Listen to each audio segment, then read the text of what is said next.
स्वागत है आप सभी का अभ्यास पेपर के इस नए सीरीज में। आज के इस वीडियो में हल करने वाले हैं 50 महत्वपूर्ण प्रश्न। बिहार एस्टेट हिंदी पेपर 1 की परीक्षा 24 मई से प्रारंभ हो रही है। 24 मई, 25 मई और 26 मई 3 दिन तक हिंदी की परीक्षा चलेगी और तब तक हम लोग ज़्यादा से ज़्यादा प्रैक्टिस करेंगे। हिंदी सेकंड पेपर की जो परीक्षा होगी वह जून में होगी। फर्स्ट पेपर की परीक्षा के बाद सेकंड पेपर की तैयारी शुरू करेंगे। तो चलिए शुरू करते हैं आज का ये वीडियो। और इन 50 प्रश्नों में से आपके कितने प्रश्न सही हुए ये भी आप कमेंट करके बताइएगा।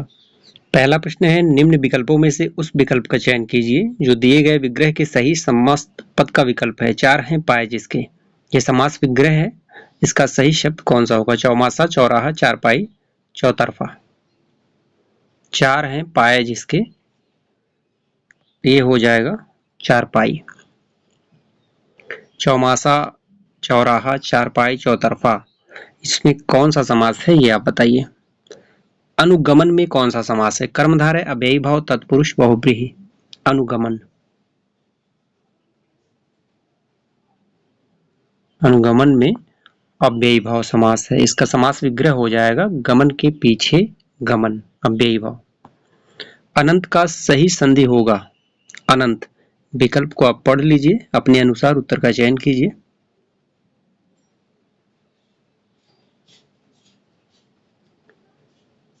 अनंत का हो जाएगा ए विकल्प, अन धन अंत, व्यंजन संधि। निम्नलिखित में से किस शब्द में स्वर संधि है? नमस्कार, जगदीश, भानुदय, दुर्लभ। स्वर संधि किस विकल्प में है ये आपको बताना है।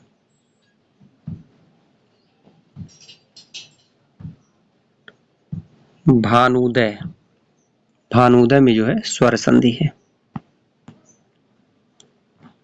नमस्कार में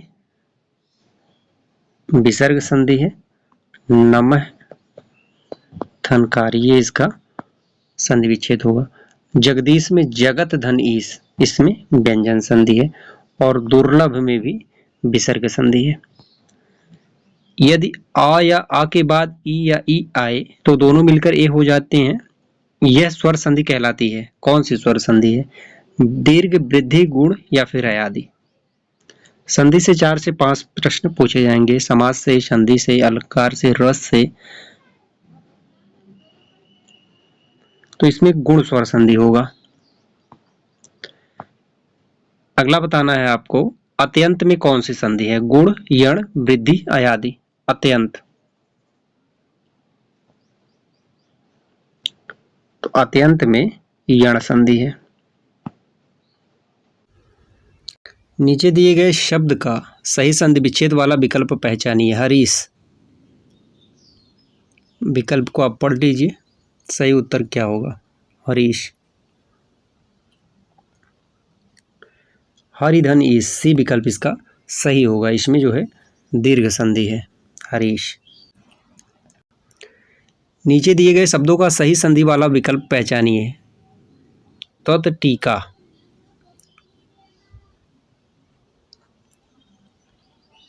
तट्टिका, इसका सही हो जाएगा तट्टिका। पड़ी थी बिजली सी विकराल, लपेटे थे घन जैसे बाल, इस पंक्ति में कौन सा अलंकार है? उपमा, रूपक, विप्सा, संदेह।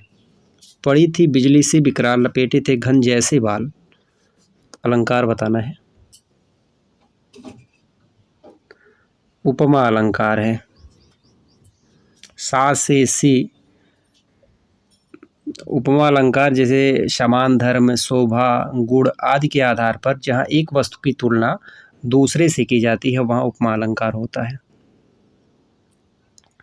छंदशास्त्र के प्रणेता आचार्य माने जाते हैं। जितने भी प्रैक्टिस पेपर अब तक कराए गए हैं, प्रथम पेपर से संबंधित ये प्रश्न कई बार पूछा गया है। छंद शास्त्र के प्रणेता आचार्य कौन माने जाते हैं? तो ये पिंगल हैं। घनाक्षरी छंद है, मात्रिक, वौणिक, अक्षरिक, इनमें से कोई नहीं। घनाक्षरी सिलेबस में जो लगा हुआ है वह वौणिक छंद लगा है, तो घनाक्षरी जो है वौणिक छंद है। अगला प्रश्न है, दामिनी दमक रहना घन माही, खल के प्रीति जथा थिर नाही, इन पंक्तियों में कौन सा छंद है? सवैया, दोहा, चौपाई, सोरठा।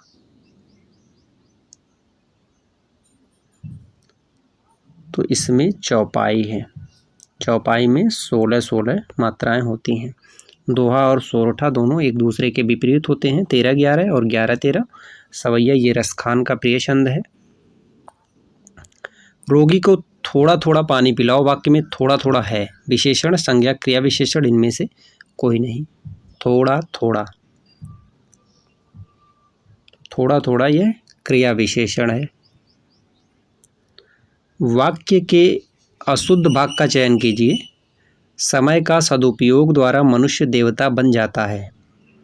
तो इसमें अशुद्ध भाग कौन सा होगा?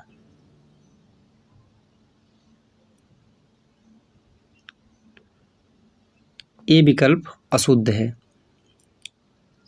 समय का सदुपयोग द्वारा मनुष्य देवता बन जाता है। अगर समय का इसे निकाल दिया जाए तो समय का के स्थान पर आएगा समय के सदुपयोग द्वारा मनुष्य देवता, का के जगह के होगा। समय के सदुपयोग द्वारा मनुष्य देवता बन जाता है।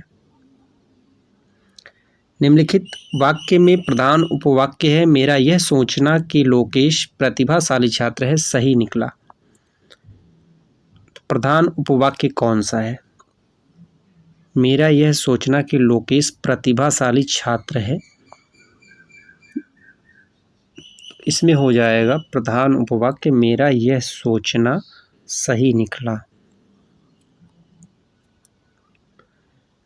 आचार्यों ने कहा कि अहिंसा ही परम धर्म है। संरचना के आधार पर वाक्य भेद बताएं। सरल, उपवाक्य, संयुक्त, मिश्र।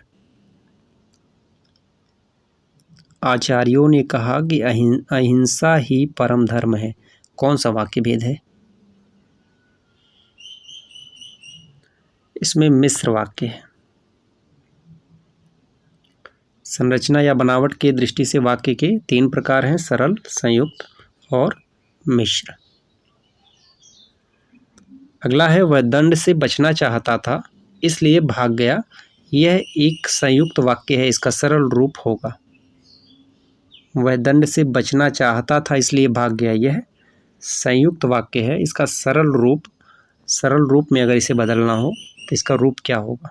विकल्प को आप पढ़ लीजिए।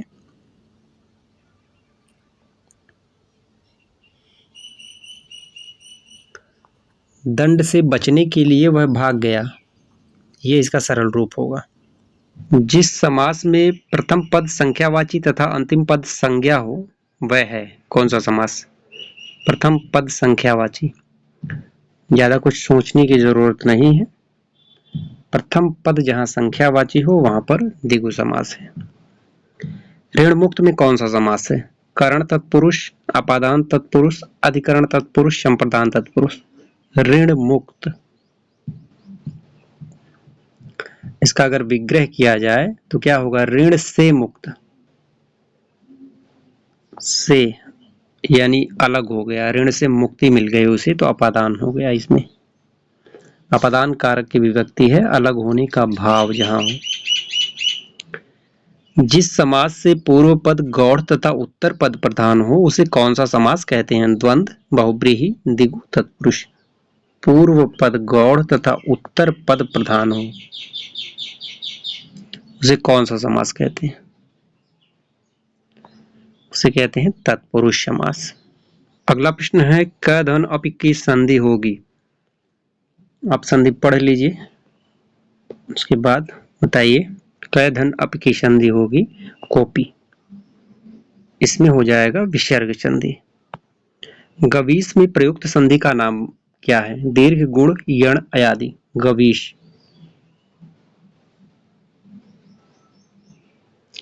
गोधन ईश, इसका संधि विच्छेद होगा गोधन ईश, अयादि संधि। इनमें से किस शब्द में यण संधि है? दंतैष्ठ, वंशतर्तु, देवाज्ञम, मंदोन्मत्त। यण संधि किसमें है? देवाज्ञम में यण संधि है। अभिष्ट का संधि विच्छेद होगा अभिष्ट।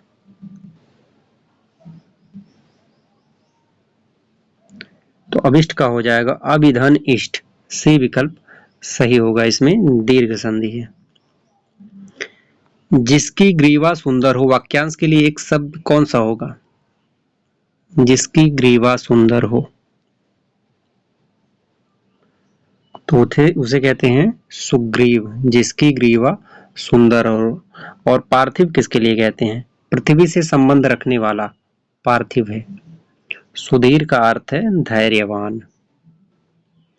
स्थानांतरित का सही अर्थ है स्थानों का अंतर, एक स्थान को दूसरी जगह ले जाना, एक स्थान से दूसरे स्थान में गया हुआ, दो स्थानों के बीच की दूरी। स्थानांतरित का सही अर्थ क्या होगा? एक स्थान से दूसरे स्थान में गया हुआ, स्थानांतरित। अगला प्रश्न है खाली स्थान। लखनऊ पधारिए तो नगर का सौंदर्य अवश्य देखिए, वाक्य में रिक्त स्थान की पूर्ति के लिए उपयुक्त शब्द का चयन कीजिए।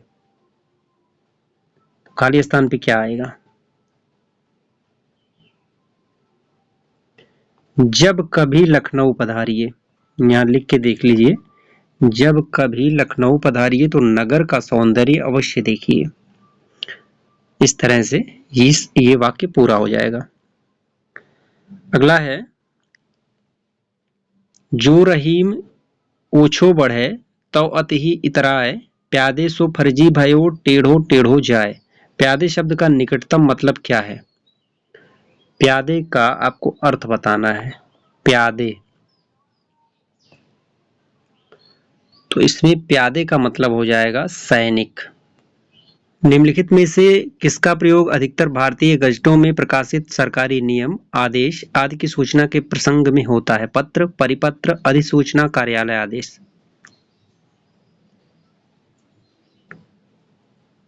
किसका प्रयोग अधिकतर भारतीय गजटों में प्रकाशित सरकारी नियमों, आदेश आदि की सूचना के प्रसंग के रूप में होता है? अधिसूचना। निम्नलिखित में उत्तराखंड की राजभाषा कौन सी है? गढ़वाली, हिंदी, कुमायूं, अंग्रेजी। उत्तराखंड की राजभाषा उत्तर प्रदेश से अलग हुई है तो हिंदी ही होगी। गढ़वाली, कुमायूं ये उत्तराखंड की भाषा है और ये जो है पहाड़ी हिंदी के अंतर्गत आती है। अगला प्रश्न है इंटरनेट के लिए हिंदी में शब्द है आंतरिक जाल, अंजाल, संजाल, सुजाल। इंटरनेट जिससे आप और हम सभी लोग परिचित हैं। इंटरनेट का हिंदी शब्द हो जाएगा संजाल। भारतीय वृत्त का संबंध किस रस से है? वीर, विभत्स, अद्भुत, हास्य। भारतीय वृत्त का संबंध किससे है?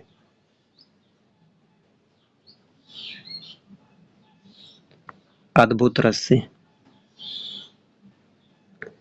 लिंग की दृष्टि से एक शुद्ध है, शुद्ध वाक्य कौन सा है? कालिदास की पत्नी बहुत विद्वान थी, सावित्री के पुत्रवान होने का वरदान मांगा, लक्ष्मीबाई बहुत बलवान थी, भगवती लक्ष्मी भक्त पर प्रसन्न हुई। तो इसमें से शुद्ध वाक्य कौन सा है? भगवती लक्ष्मी भक्त पर प्रसन्न हुई। यहाँ बुद्धिमान की जगह बुद्धिमती होगा और सावित्री के पुत्र होने का वरदान मांगा, सावित्री ने होगा। लक्ष्मीबाई बहुत बलवान थी, नहीं बलवती थी, ये होगा। अगला प्रश्न है निम्नलिखित में से कौन सा वाक्य भाववाच्य दर्शाता है? नानी द्वारा कहानी सुनाई जाती है, रवि बात करता है, मुझसे खाया नहीं जाता, मैं पुस्तक का विमोचन करता हूं। कौन सा वाक्य भाववाच्य दर्शाता है? मुझसे खाया नहीं जाता, ये भाववाच्य है। शाम को पुस्तक पढ़नी है, यह किस वाच्य में है? भाववाच्य, कृतवाच्य, कृत और कर्म दोनों या फिर कर्म? शाम को पुस्तक पढ़नी है, पुस्तक पढ़नी है कर्मवाच्य। सम सुबरन सुखमाकर सुखद नथोर, सी अंग सखी कोमल कनक कठोर। इस उद्धरण में कौन सा अलंकार है? उपमा, परिसंख्या, अतिशयोक्ति, व्यतिरेक। सबसे ज्यादा प्रश्न जो पूछे जाएंगे वह अलंकार से पूछे जाएंगे, तो इसमें आपका व्यतिरेक अलंकार है। यदि उपमेय उपमान में बिंब प्रतिबिंब भाव हो तो कौन सा अलंकार होता है? विभावना, दृष्टांत, उत्प्रेक्षा, रूपक। उपमेय उपमान में बिंब प्रतिबिंब भाव हो तो वहां कौन सा अलंकार होता है? वहां पर आपका हो जाएगा दृष्टांत अलंकार। जो रहीम उत्तम प्रकृति का करि सकत कुसंग, चंदन विष व्यापत नहीं लपटे रहत भुजंग। इस दोहे में कौन सा अलंकार है? निर्दर्शना, अनुप्रास, अर्थांतरन्यास, संदेह। तो इसमें हो जाएगा अर्थांतरन्यास। अगला है उत्प्रेक्षा अलंकार का उदाहरण चुनिए। 4 विकल्पों में से उत्प्रेक्षा अलंकार किसमें है ये आपको बताना है। काली घटा का घमंड घटा, मानो घर घर ना होई कोई चिड़िया घर हो, ये है सरस ओस की बूंदे, यह है मंजुल मोती, उषा उदास आती है। उत्प्रेक्षा अलंकार किसमें है? मनु मानो जनु जानो बी विकल्प सही होगा। मानो घर घर ना होई कोई चिड़िया घर, काली घटा का घमंड घटा, यहाँ घटा घटा आया है लेकिन दोनों का अर्थ अलग अलग होगा।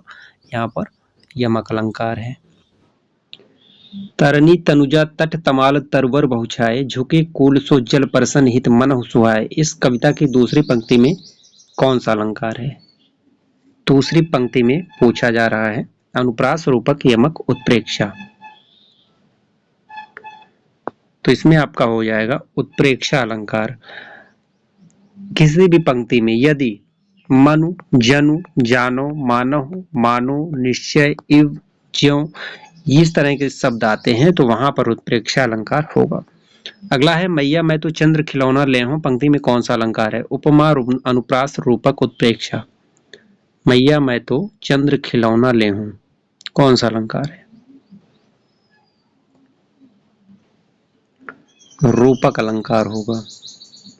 शशि मुख पर घूंघट डाले में कौन सा अलंकार है? उपमा, रूपक, उत्प्रेक्षा, यमक। शशि मुख पर घूंघट डाले तो इसमें आपका रूपक अलंकार होगा। सागर सा गंभीर हृदय हो, गिर सा ऊंचा हो जिसका मन, इस वाक्य में कौन सा अलंकार है? श्लेष, यमक, उपमा, उत्प्रेक्षा। सागर सा गंभीर हृदय हो, गिर सा ऊंचा हो जिसका मन, तो इसमें उपमा अलंकार है। उपमा अलंकार पहचानने के लिए जो वाचक शब्द हैं सा, से, सी, इस तरह के शब्द अगर दिख जाएं तो वहां पर उपमा अलंकार होता है। फूल सी सुकोमल मृदु भावमयी देवयानी कच्छ के बिना न जी सकेगी, यह निश्चित है। उपमा, रूपक, उत्प्रेक्षा, अतिशयोक्ति। अभी बात किया गया है सा, से, सी की, तो इसमें भी उपमा अलंकार है। फूल सी सुकोमल मृदु। जहां किसी पंक्ति के शब्दों में एक ही वर्ण एक से अधिक बार आता हो वहां कौन सा अलंकार होता है? अनुप्रास, श्लेष, उपमा, रूपक। एक ही वर्ण एक से अधिक बार आता हो अनुप्रास अलंकार होता है। जैसे चारुचंद की चंचल किरणें, सो सुख सुजज सुलभ मोहि स्वामी। अगला है निम्नलिखित में साधारण धर्म क्या है? मखमल के झूले पड़े हाथी सा टीला। इसमें साधारण धर्म क्या है? साधारण धर्म लुप्त है, टीला सा हाथी। साधारण धर्म है, इसमें साधारण धर्म लुप्त है। जहां पर वर्णों की आवृत्ति बार बार होती है वहां पर क्या होता है? रस, छंद, अलंकार, समास। वर्णों की आवृत्ति बार बार होती है वहां पर अलंकार होता है और अलंकार में अनुप्रास अलंकार होता है। अंतिम प्रश्न है संक्षेपण का दूसरा नाम क्या है? टिप्पणी, सारांश, विशेषण, आशय। संक्षेपण का दूसरा नाम है सारांश। आज की प्रश्नोत्तरी यहीं पर समाप्त होती है। मिलते हैं अगले वीडियो में कुछ नए प्रश्नों के साथ। तब तक के लिए नमस्कार।